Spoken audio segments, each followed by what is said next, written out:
what the actual one is. The actual one is much bigger, and then at the beginning of 2010, it'll be put at the site, and then every few months the next section goes up after that until we finish out the whole project.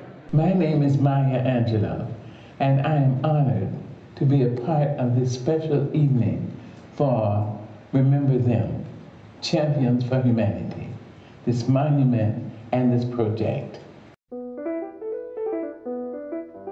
It was just 1960, 39 years ago, that this 6-year-old was asked to be the first black child to integrate in an all-white school. She was greeted by an intolerant and angry crowd of protesters, spitting and yelling racial slurs. Her first year was spent alone with a single teacher. White parents refused to have their children in the same classroom as a black child. Because of her courage during the tumultuous times that were the civil rights movement, a hero was born. Her name, Ruby Bridges.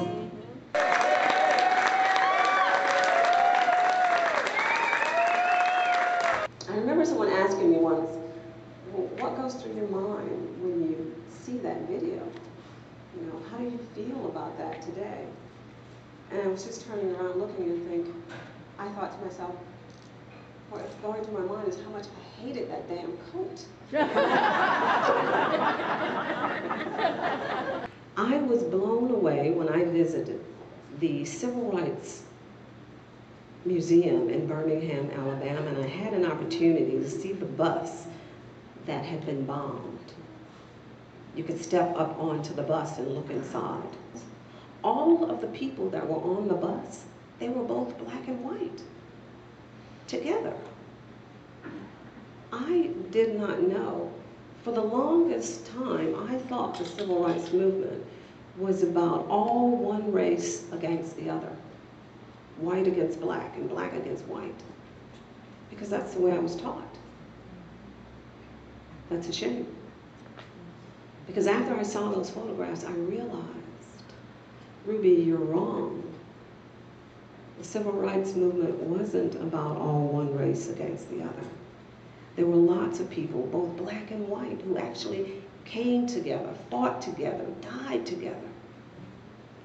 Yet we are not teaching that in our schools. The most important lesson that I took away that year was that Mrs. Henry, who came from Boston to teach me, looked exactly like those people you just saw on that screen. I didn't know what to expect from her. But she said, come in and take a seat. I'm your teacher. And she showed me her heart. She became my best friend. And I believe to this very day in my heart that she was put there for me. And that shaped me into who I am today. I am not a prejudiced person. The lesson I learned in first grade is the very lesson that Dr. King tried to teach all of us.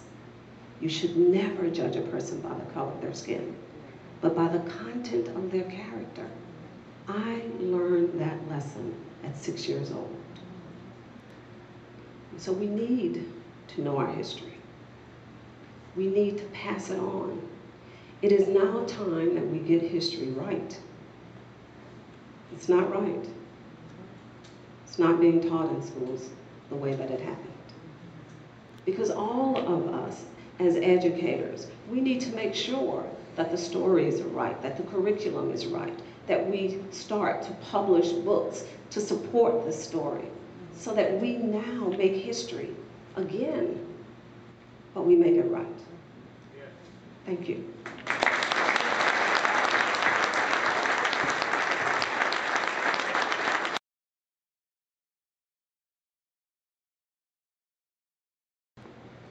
5 of us in our family survived the war.